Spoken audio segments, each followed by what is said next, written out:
What's up, everybody? It's Dr. Weber. Today we're going to go over a full mobility and movement session.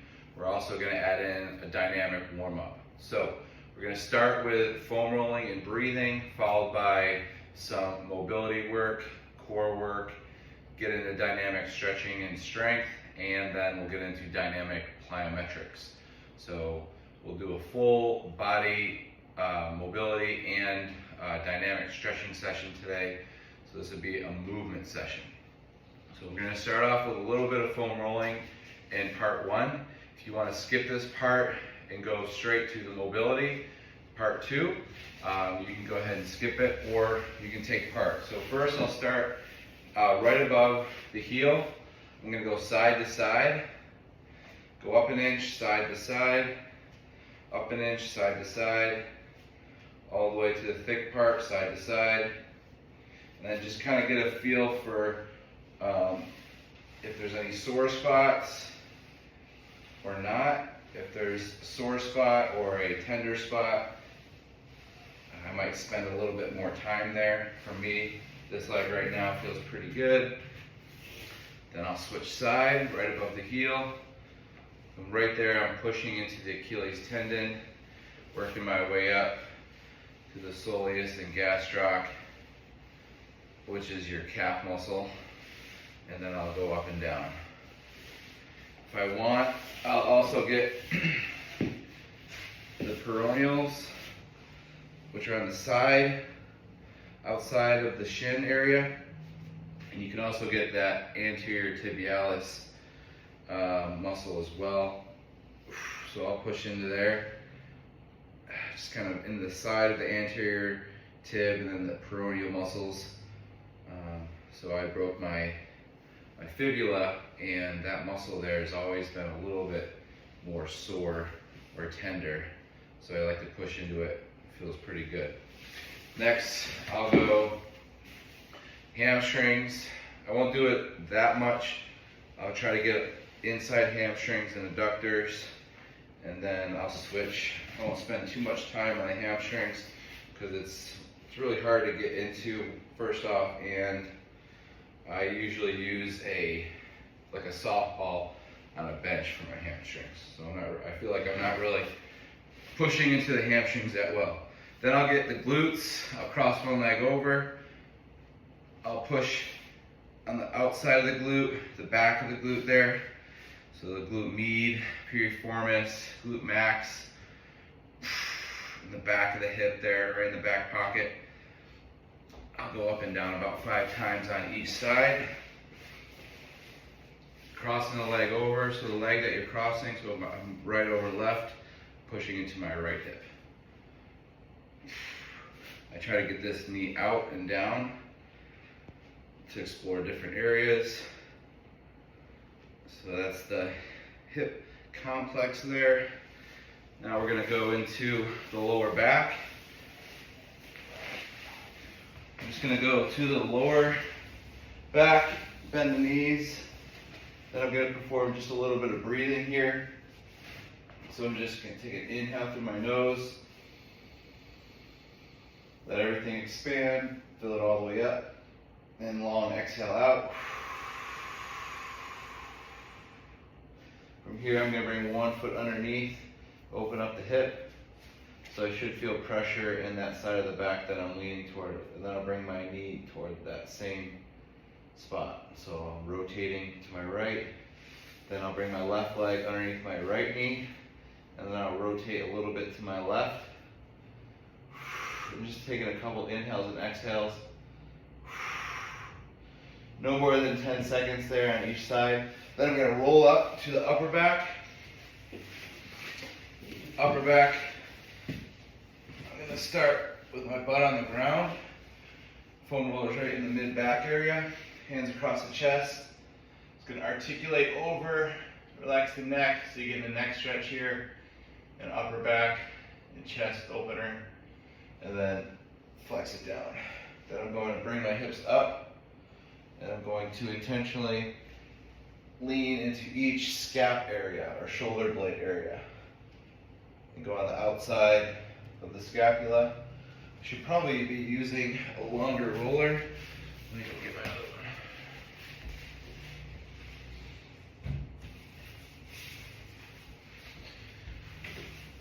one. Alright, so you got a big back, you need a bigger roller. So I'm going to go here on the outside of the post deltoid, slightly on the triceps, and then switch. So I'm going to be pressing to the rhomboids here in the middle, and then you're getting your supraspinatus muscle, which is that muscle on top of the shoulder blade. You're also getting your infraspinatus, which is in your shoulder blade. And you're getting your teres minor here and teres major on the outside. And you're also on top, you're on the traps as well.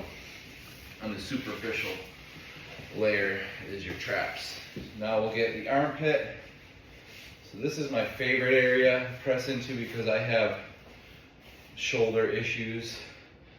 It's usually a little bit more sore on this side when I bench, and whenever I do mobility work, it's usually a little bit tighter. So I'll bend the elbow, relax it, and open up the shoulder. Notice that my ankles are kind of crossed so that I can roll back and forward here. And this, I'm really targeting the teres minor, teres major, post deltoid, in this whole area where a lot of tendons interconnect with a lot of different muscles here. And then I'll rotate the shoulder to internal rotation, and I'll feel that muscle kind of come out, and I can roll into it. And then external rotation, I can push into that muscle that pops out when I do that. Okay, then I can also get my chest. To open up my chest here, I can push into the front deltoid if I want as well. I'm going to go ahead and switch.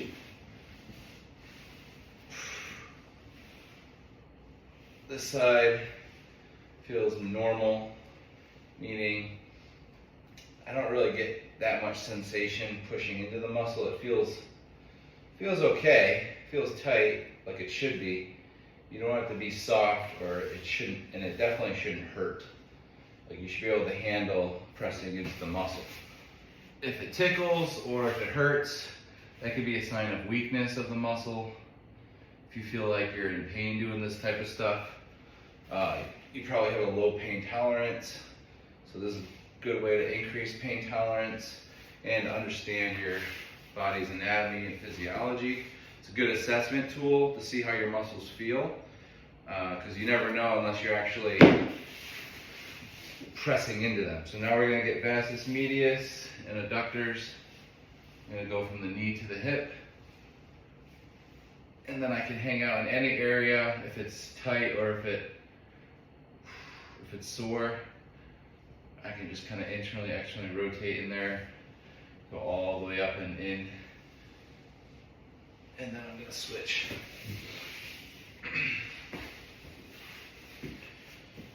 So vastus medius, adductor magnus, adductor longus, adductor brevis, gracilis, sartorius. And you're probably hitting the vastus intermedius and a little bit of your rectus femoris on the top end. Okay.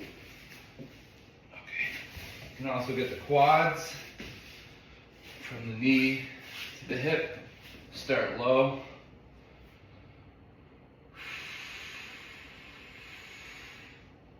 And go all the way to the hip. Getting the quads. Quads are four muscles on the top of the thighs. So your vastus lateralis is the outside muscle, which we can push into if we do this. You're going to feel vastus lateralis, IT band, and then into your TFL, your tensor fasciae lata, which is right in your hip pocket. You'll know it if you internally and externally rotate that hip with the knee bent, and you feel that muscle pushing into the roller. It's one of my favorite muscles to target if I have cramps or if I have issues in the hip flexor or quad on that side. It's usually going to be related to this TFL.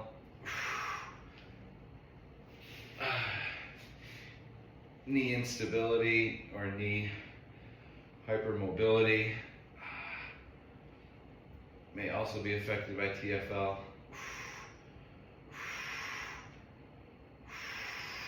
So that's the TFL right on the pocket. And I just focus on my breathing while I'm doing this. So this is where you get to do your breathing and also assessing of the muscle tissue. Right there. Okay. All right, so that's the whole body I would recommend with a foam roller. Then if you have time, or you could substitute a lot of that with a lacrosse ball. So I would put this lacrosse ball against the wall, my butt against the wall, back against the wall, and then I'll slowly move forward, and then I'll bring it to a position right in my shoulder blade, trap area, rhomboid area. So the muscles in between the wing bone and the spine is your rhomboid, and then the muscle right into your neck area is your trap. And so all those muscles, and you can hear it moving around, that's your trap, right in that area. Then I'll bring it out. I can go into the scap more. I can also get posterior deltoid like that. I can get anterior deltoid like this, and side or medial deltoid like this. I can go into the tricep, where the head's kind of split, and I can go all the way down to the vastus, or the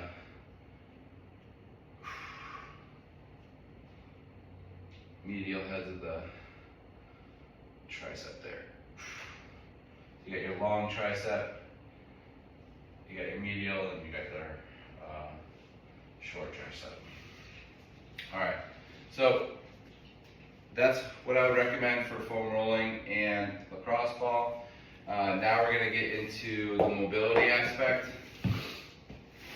So starting the mobility aspect, we're at part 2. So maybe you may have skipped the foam rolling aspect, so now we're going to get into the mobility aspect. So what we're going to do is we're going to start kneeling. Okay, we're going to be just sitting on our ankles, toes are pointed back, ankles are relaxed, knees are relaxed. We're not pushing or doing anything here. We're just going to go side to side on the ankles. And we're going to bring those knees out wide. Hands on the outside of the thighs or on the top of the thighs, or you can have your hands right here. And you're just going to go side to side here. And this is where we're going to kind of internally rotate the hip. You should feel a stretch on the inside of the leg when you do that. And then when I rotate this way, I should feel a stretch. So I kind of go in, in, in, in. From here, I'll extend the toes, sit on my toes like this. So I could have sneakers on, I could be barefoot, it doesn't matter. I'm still going to feel it in the toes. So this is a tall kneeling position. This is a collapsed kneeling position. Okay, so just getting the toes involved, just kind of going up and down. Then I'll extend my wrists, kind of do a quick wrist stretch. Round the back out. Extend the back.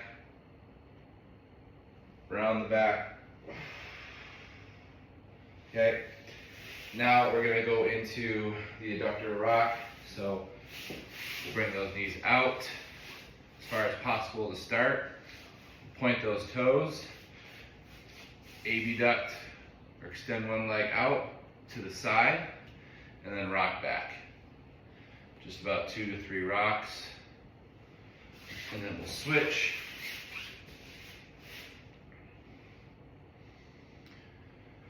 then I will bring this knee in front of my hip. I'll kind of just sit into this position. It's a little bit more advanced, so I wouldn't go into this position right away. And then I'll try it on the other side. Just for a couple seconds, and then I'll come back out. So I don't spend too much time in those advanced positions because they can lead to injury, and they're really just tests and assessments for my hips specifically. So you can totally skip that extended adductor rock. Now we're gonna get into some stuff on our back. So we're gonna go into a spinal roll or an egg roll. We're gonna tuck the knees into the chest, tuck the chin. We're gonna roll on our spine and roll up.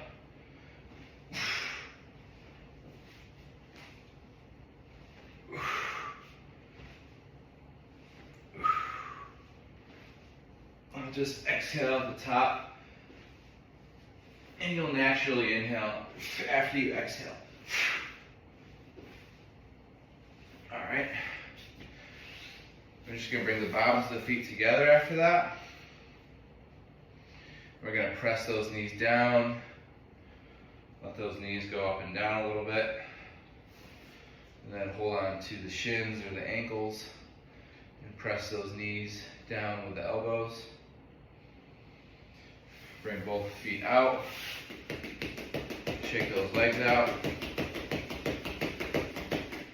Extend those toes toward the sky.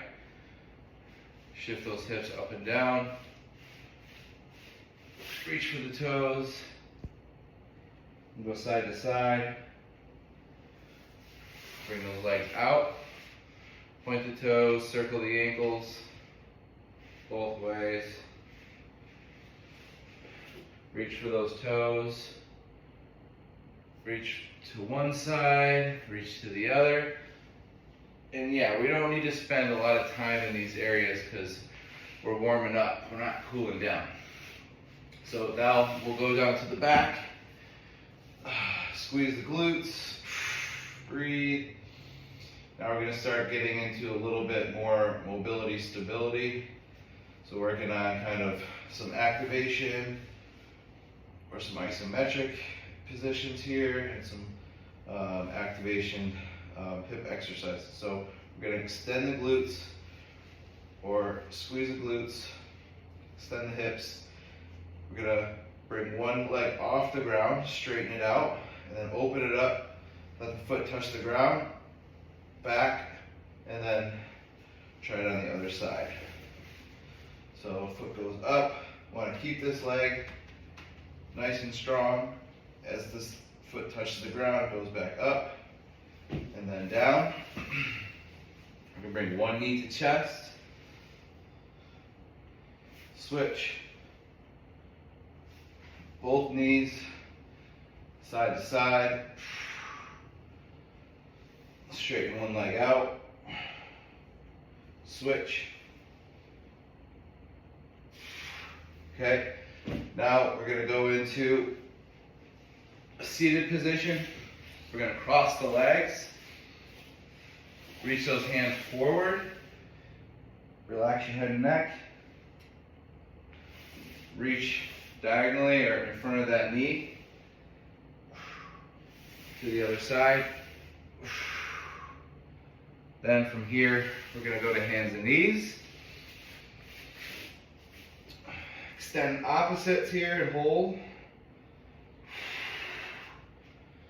And then switch. We're gonna go knee to elbow, hold, extend, knee to elbow, extend, switch side, knee to elbow, extend, knee to elbow, extend. Okay, hands are down, bring those knees out, sit down on the heels, arms down, head down, bridge of the nose touching the ground, relax the shoulders.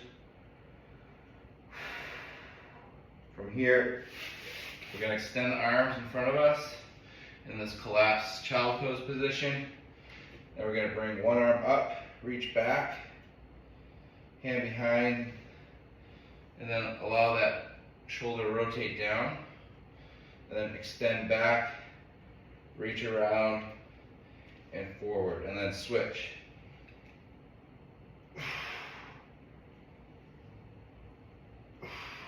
Okay, from this position, we're going to bring one leg back behind our body, and then we're gonna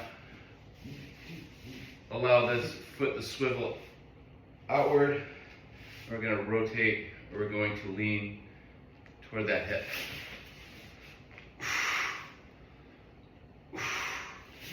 And then we'll go down to a collapsed pigeon. Extended pigeon here. And then we'll switch side.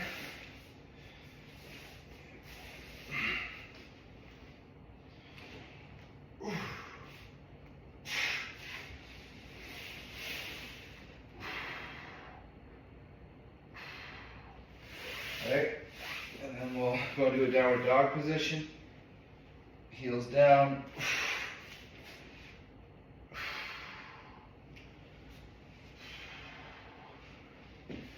Go half kneeling.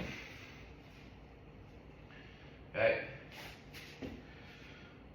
We're gonna bring arms overhead, reach for the elbows, and then side bend. And then extend the elbows. Lift up. Try to get that back heel down. Side to side again. And then switch.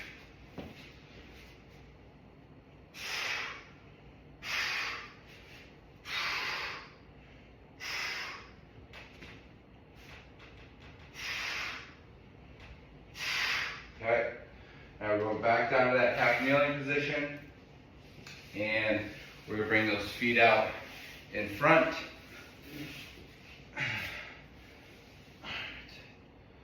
From here, we're just going to cycle the legs out with our hands behind our head, or you can have your hands like this. We're just going to really try to get that knee to straighten, get a nice cycle here.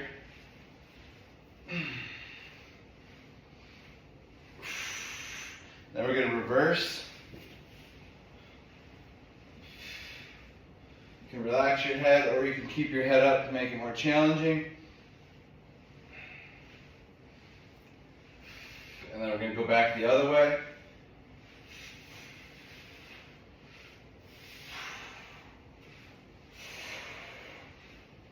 And then reverse it. Challenge the speed, but make sure that you're extending those knees. And then we're going to go to the cycle crunch. Let the opposite heel touch the ground.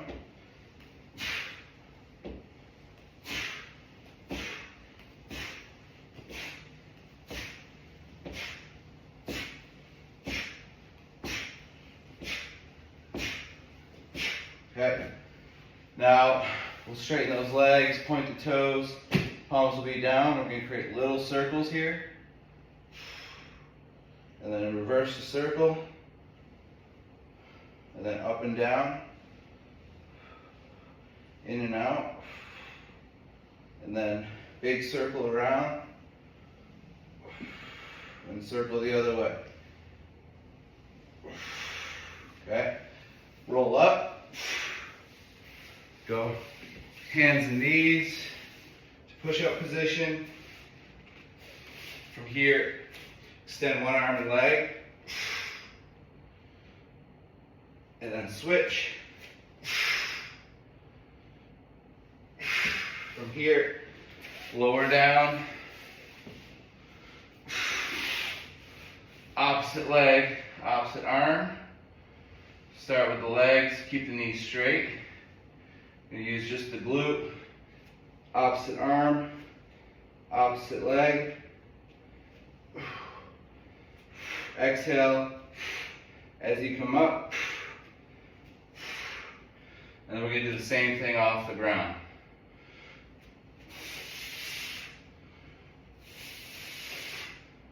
Just focusing on that exhale. Now we're going to bend the knees, extend. I'm going to bend the elbows and knees at the same time and extend, and then repeat. And then opposite elbow, opposite knee. And then same sided elbow, same sided knee. And then everything together.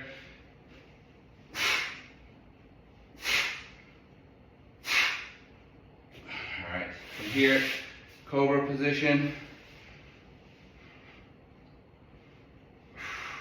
Rolls with the shoulders if you want, and rotations. And then child pose. And that's going to be your mobility, stability portion of the class. Now we're going to get into dynamic stretching. So dynamic stretching are kind of stretching while moving. We can go from like a static, or not a static, but a dynamic stretch to dynamic strength stretch to dynamic plyometric stretch. So that's what we're going to do. So in my opinion, there's 3 categories of dynamic stretching. Plain dynamic stretching, then you have just a strength dynamic stretch, and then you have a plyometric dynamic stretch. And I'll explain the differences. So dynamic stretching, in my eyes, is any type of movement, like an arm rotation, a spinal rotation, a side bend, any type of knee pull, any type of position where you're balancing and stretching. I would consider that dynamic stretch. Once we get into something like a squat, I'm going to consider that a dynamic strengthening stretch because it has strength components to it. And then when I talk about dynamic plyometric stretching, I'm thinking about bouncing, speedy, more in line with the jumping and the hopping and the skipping. Okay, so that's how I would differentiate that. They are all locomotor skills, in my opinion. Some of them are non-motor skills that if you're just doing them in place, but they're typically going to be locomotor and some strength exercises. So, dynamic stretching, we'll go over hip flexion with a little bit of hip extension, and then we'll also point the toes. So this is just going to be your knee pull. I'm going to pull the knee to the chest, the bottom foot is going to plantar flex or push the toe into the ground so the heel goes off the ground. When you're doing that, you're trying to keep your back straight. It's going to look like this.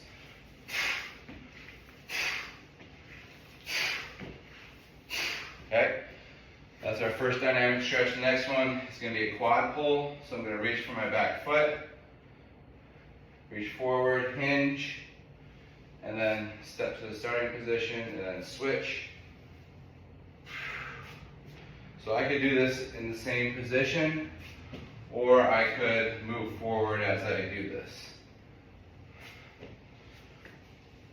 So this is going to be a quad stretch, and it's going to be a hamstring stretch. All right, next we're going to perform a pigeon pull. So we're going to cross the leg and pull up, cross the leg and pull up. Okay, and then the last one we can perform, so that's going to be our dynamic stretching. Now we're going to get into our dynamic strength stretch. So this is going to be where we're going to add in a squat. So this is going to be your basic squat. Just bending the knees, and then standing up, straight body. You're going to have your split squat. So in the half kneeling position, most of the weight is in the front foot, and about 30% of the weight is in that back toe. And we're doing about 5 reps of each of these dynamic strength stretches. So this would be your split squat. Okay, and then you have your lateral squat. Feet are about 4 feet distance. Reach forward to one side as you bend. You can alternate or go 3 on each side, or you can alternate 3 each. Then we have our straight leg reach. So, our single leg reach. Feet are together. Reach forward. And then we're going to move into the marching position. And then we'll switch. We'll do about 3 to 5.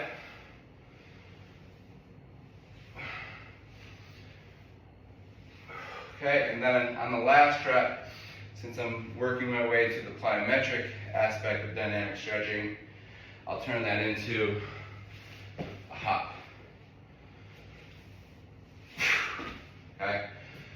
Next, we can perform some dynamic strengthening stretches. The last one will be the push-up. So getting a nice stretch in the chest, and then pushing right up. Chest, nose, touch the ground. Back as straight as a board. And that's pretty much going to be your strengthening dynamic stretches. Now, we're getting to the plyometric dynamic stretches. That's going to include pogos or jump rope. You're also going to do one leg hops.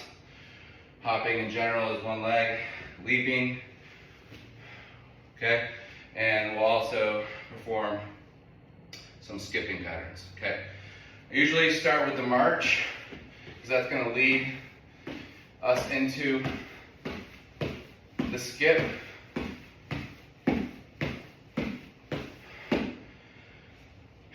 It's all action for the plyometric portion of dynamic stretching. You have to give it more intensity and more intent. So you have to be really aware of what you're trying to accomplish. So form, technique here is very important. As soon as that goes undone, you get sloppy and slow. So making sure that we're lining our pattern of march before our skip is important, but we don't want to do these things for more than 5 to 10 seconds because they're going to give us high fatigue after 10 seconds. So it's really supposed to be low fatigue, high intensity. So high intensity for 5 to 10 seconds, and then rest for about 30 to 60 seconds. So we'll start with the skip. I'll perform my march, and then I'll skip for 5 seconds. I can do that in place, or I can move forward. So I'm going to start with my march. After I've rested for about a minute, I'll check my heart rate, allow me to see where I'm at, see where we're at. 124.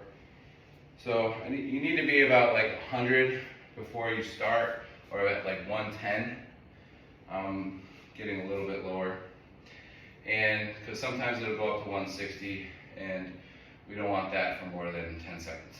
So get that heart rate down. We'll perform our skip first. So this is going to be our plyometric aspect of the dynamic stretching.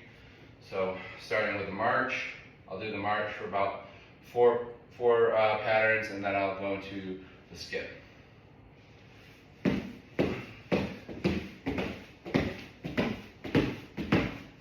Okay, so only a couple seconds there to reserve a little bit of time for some side skip. So same thing, I'm going to push off the side, I'm moving.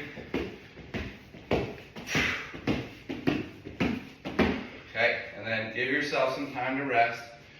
You're going to feel good and energized, and so you don't typically want to stop.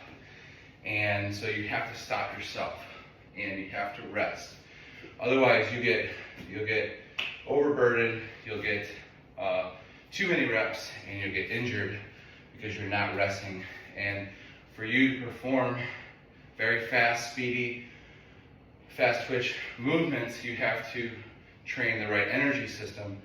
And so if you don't wait long enough, you end up pushing into your glycogen and your lactate threshold, which isn't what we're trying to do when we're warming up.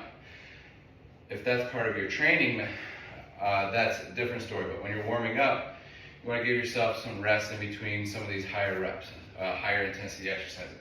So we're good now. Now we're going to get into some pogos. So hands will be at the hips, or hands can be just relaxed next to the side, whatever you prefer.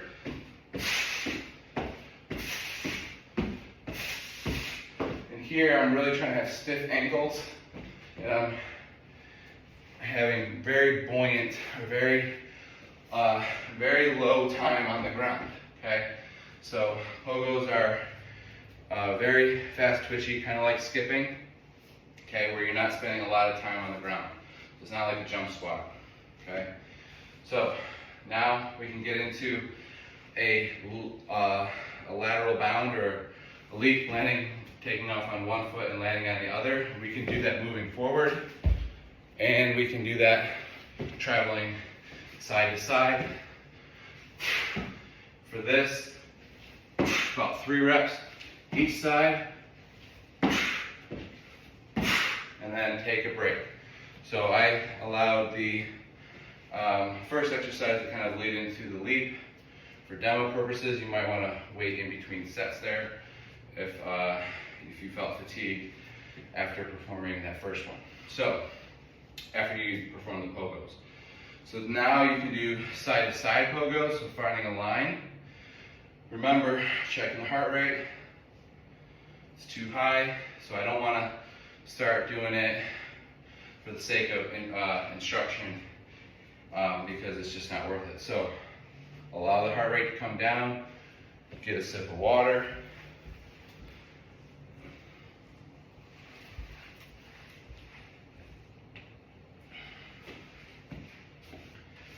Okay, now we'll do our side-to-side pogos.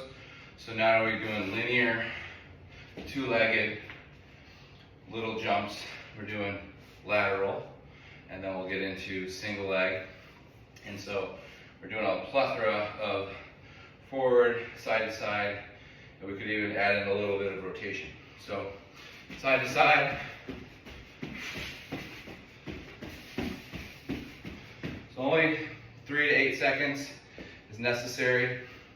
Rest a little, go into your next set, especially before you do things like hopping and long distance or jumping for height.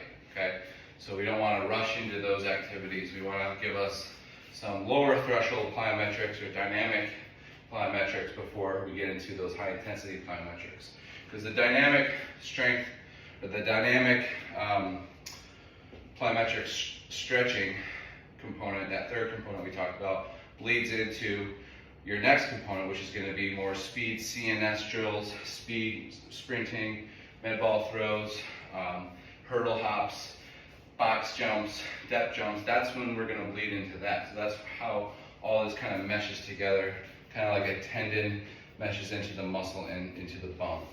It's really not a lot of differentiation. When you look down to the cells, it's hard to see what is what. All right, so let's go into our hops. We'll do 3 to 4 on each side. So I might do 1, 2, and then turn around. So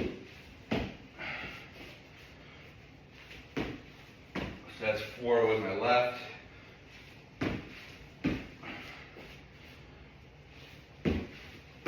So it's good to have space, not too many barriers, so don't make it so you have to jump over a certain point. Allow your body to hop naturally. Because sometimes when you limit it with a ladder or some lines, it can help, but it can also hinder. So I don't mind using lines, but just be aware that sometimes people's hopping patterns are just going to go right to left as they move forward. So not being too structured before you get into something like hurdle hops where it is structured. Okay. Then I'm going to go medial hop and then a lateral hop. So a medial hop going on the inside of the foot, and then a lateral hop is going to the outside.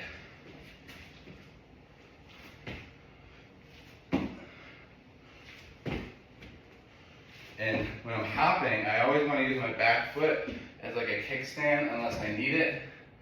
Just if it's just quick, okay, that's gonna help you stay in that position as opposed to doing this number. Because a lot of people, when they hop, they tend to stray away when they're trying to balance, when you can just do a quick stop. All right, so we've done some hops. Now we want to get into like squat jumps. So you're gonna wait another minute, or you gotta wait a little bit in between these high intensity exercises or stretches. You're gonna have to wait even more when you start adding load. So once you start adding, when you start doing hang cleans, when you start doing overhead snatch, when you start doing med ball throws even, you're gonna wanna wait a couple minutes at least, okay? So 2 to 5 minutes maybe, depending on how fatigued you are during the set and what your heart rate is when you start the next set, you might have to wait. So checking out heart rate now, 127. Burning, definitely getting into zone 3 right now. I want to be in zone 2 when I, either zone 1 or 2 when I start my exercise. So it should be like 115 or lower. All right, so squat jump. I can add weight here. I could go right into my main plyometric set. So this is where we're bleeding in to our plyometric training. Plyometric training is what you do after your warm-up, and then I can either do some sprint drills right now if I want to. So I could do, say, a 10-yard fly or 4-yard dash for 3 to 4 reps today. Maybe 1 warm-up, 1 or 2 high intensity, and then the 3rd one or 4th one kind of 90%. So kind of slowly winding down, and then that would be it. I would want to do that twice a week if I could, if I was an athlete. If I was getting that in the game already, then I might not need it as much. So 2 to 3 times a week, I want to do that sprint training, depending on fatigue of the body. All right. Hold on.